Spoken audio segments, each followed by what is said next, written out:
Hello and welcome back to the course. Today we're going to make some additions to the last project that we worked on, Interview with an Artist.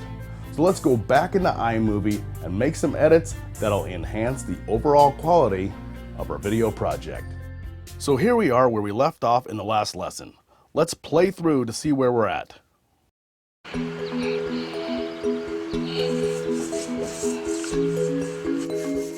It all makes sense.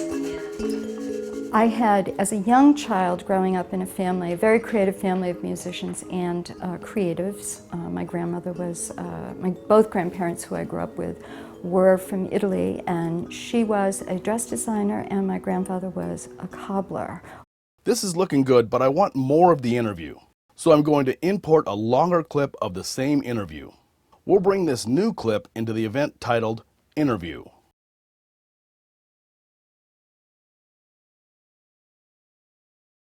I know that the clip to the right is the longer version because when I hover over it, the total runtime is indicated here.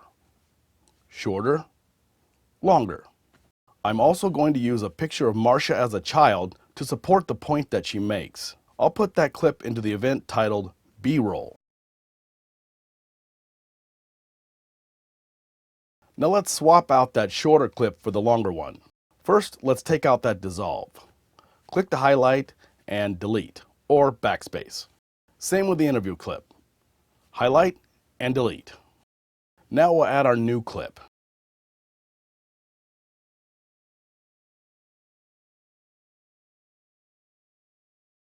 And let's put that dissolve back in.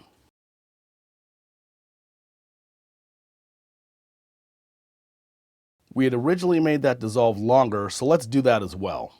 Double click, change the 1 to a 2, and click Apply. Let's hit play from a point before the dissolve and take a look at everything that comes after. It all makes sense. I had, as a young child growing up in a family, a very creative. Looking good so far. Now let's make use of that picture of Marcia as a child. Back to My Media, select B-roll, and here's our picture. So let's find the spot where we want the picture to come in. Hit the spacebar to stop or click in the gray area to select the position. Click on the picture, hold and drag to the playhead position. Stay above the video clip and release. It's not a problem if you didn't land in the perfect spot. Simply click, hold, and continue moving the clip around until you're happy. Now, iMovie defaults JPEGs into this zooming effect. I don't want this effect, so I go to this cropping tool, click on that, select Fit, and the zooming is gone. From here, you can control the duration of the picture.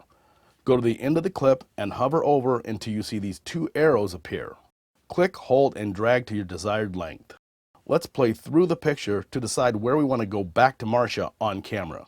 Be on stage, but mind you, I was this painfully shy kid who would go. Right there seems like a good spot to switch back. Click, hold, and drag to the playhead. Let's play through again to make sure that we're happy. Mind you, I was this painfully shy kid who would go off and see a musical with me. Perfect. Now let's fade to black at the end to wrap it all up. Remember our cross dissolve? This can also be used to fade to black. Drag it to the end and play to test. I would hide behind my mother's back, literally. Okay, it's kind of cutting her off a bit. Let's make that dissolve shorter. Double click, type in 0.5 and apply. And hit play again to see what we have. Mother's back, literally. Much better. Now the video clip is longer, so we ran out of music. But remember, we can use a longer piece of the music clip by simply dragging it to make it fit the entire production. Drag to extend the music all the way to the end of the dissolve. We want that music to fade along with the dissolve, so use the green dot, drag to the left, and there's your fade. Let's hit play to see if everything works. Known, I would hide behind my mother's back, literally. Okay, that works. While we have the transition section open, I want to add a cross dissolve between these first two shots. Drag the dissolve down and between the two shots. Great, we're almost done. Let's add two more elements. a title at the beginning, and a name graphic to identify Marcia as she begins speaking. Position the playhead about a second in from the beginning. Go to Titles, and let's go with Standard. Drag down to the playhead and release. Trim off the excess and double-click to bring up your controls. We'll go with the middle box only. Highlight the default text and type in your title.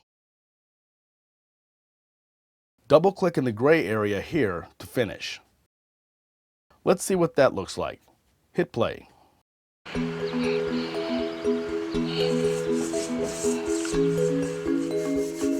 Looks good. Let's move on to Marcia's name graphic. Position the playhead just after she begins to speak.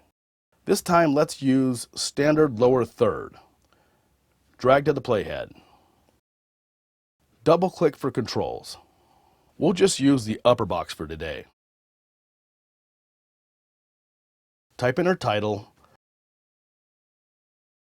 double-click in the gray area, and done. That should be it. Let's play the whole thing to see what we have. It